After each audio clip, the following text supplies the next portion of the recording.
Assalamualaikum warahmatullahi wabarakatuh. Perkenalkan, nama saya Putri Agustina, NIM 2018-720-3070.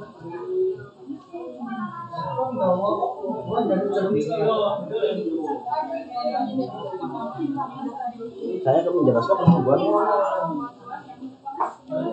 Baik, di sini saya akan menjelaskan tentang pertumbuhan perekonomian Indonesia triwulan keempat tahun 2020. Yang pertama, perekonomian Indonesia 2020 yang diukir berdasarkan produk domestik bruto (PDB) atas dasar harga berlaku mencapai 15.434 triliun dan PDB per kapita mencapai 569 juta atau 3.911,7 US dollar.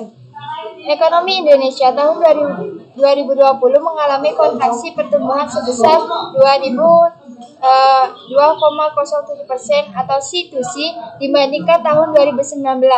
Dari sisi produksi, kontraksi pertumbuhan terdalam terjadi pada lapangan usaha transportasi dan pergudangan sebesar 15,04%. Sementara itu, dari sisi pengeluaran hampir semua komponen terkontraksi.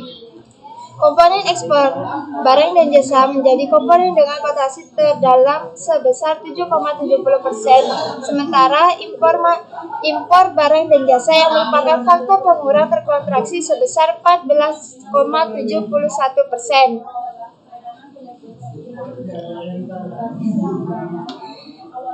Ekonomi Indonesia triwulan 4 2020 terhadap triwulan 4 2019 mengalami kontraksi pertumbuhan sebesar 2,19% year-on-year.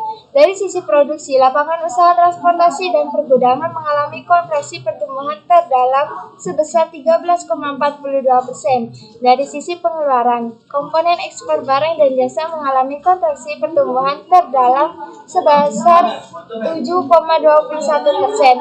Sementara impor barang dan jasa yang merupakan faktor pengurang terkontraksi sebesar 13,52%. Ekonomi Indonesia triwulan 4 tahun 2020 terhadap triwulan sebelumnya mengalami kontraksi pertumbuhan sebesar 0,42% Q2Q. Dari sisi produksi, kontraksi pertumbuhan terdalam terjadi pada lapangan usaha pertanian, kehutanan, dan perikanan sebesar 20,15%. Dari sisi pengeluaran, pertumbuhan tertinggi dicapai oleh komponen pengeluaran konsumsi pemerintah PKP yang tumbuh sebesar 27,15%.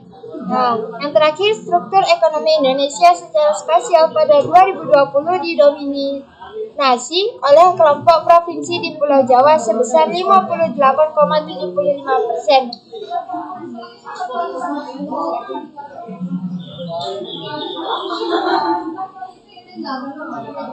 Dengan kinerja ekonomi yang mengalami kontraksi pertumbuhan sebesar 2,51%. Yang pertama ada PDB menurut lapangan usaha.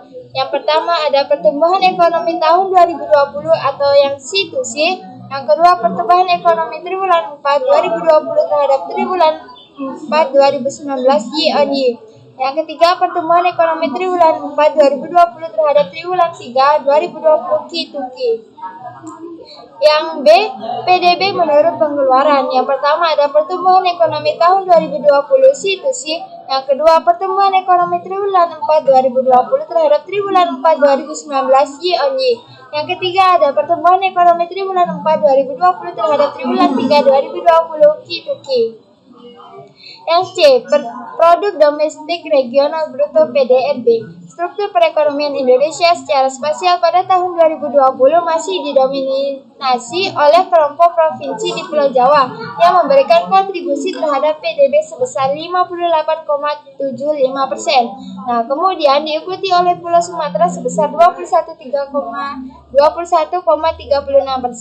Pulau Kalimantan sebesar 7,94%, Pulau Sulawesi sebesar 6,66%, Pulau Bali dan Nusa Tenggara sebesar 2,94%, serta Pulau Maluku dan Papua sebesar 2,35%. Dampak pandemi COVID-19 dirasakan dengan level kontraksi pertumbuhan yang bervariasi antar pulau. Kelompok pulau yang mengalami kontraksi pertumbuhan situs meliputi Pulau Bali dan Nusa Tenggara sebesar 5,1%, Pulau Jawa sebesar 2,51%, Pulau Kalimantan sebesar 2,27%, dan Pulau Sumatera sebesar 1,19%. Sebaliknya, dampak COVID-19 relatif tidak terlalu parah pada kelompok pulau yang mengalami peningkatan pertumbuhan yang meliputi Pulau Sulawesi tumbuh sebesar 0,23% dan Pulau Maluku dan Papua sebesar 1,44%.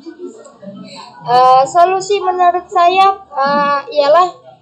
saya pemerintah memperhatikan pada lapangan usaha karena dengan begitu ekonomi masyarakat Indonesia tidak mengalami penurunan yang terus-menerus akan tetapi bisa membawa kemajuan di perekonomian lapangan usaha sehingga tidak mengalami kontraksi dan dapat membantu dengan memberikan sumbangan kepada PDB dan juga pemerintah lebih memperhatikan lagi dengan kegiatan ekspor impor. Terima kasih, cukup sekian presentasi dari saya, kurang lebihnya mohon maaf. Wassalamualaikum warahmatullahi wabarakatuh.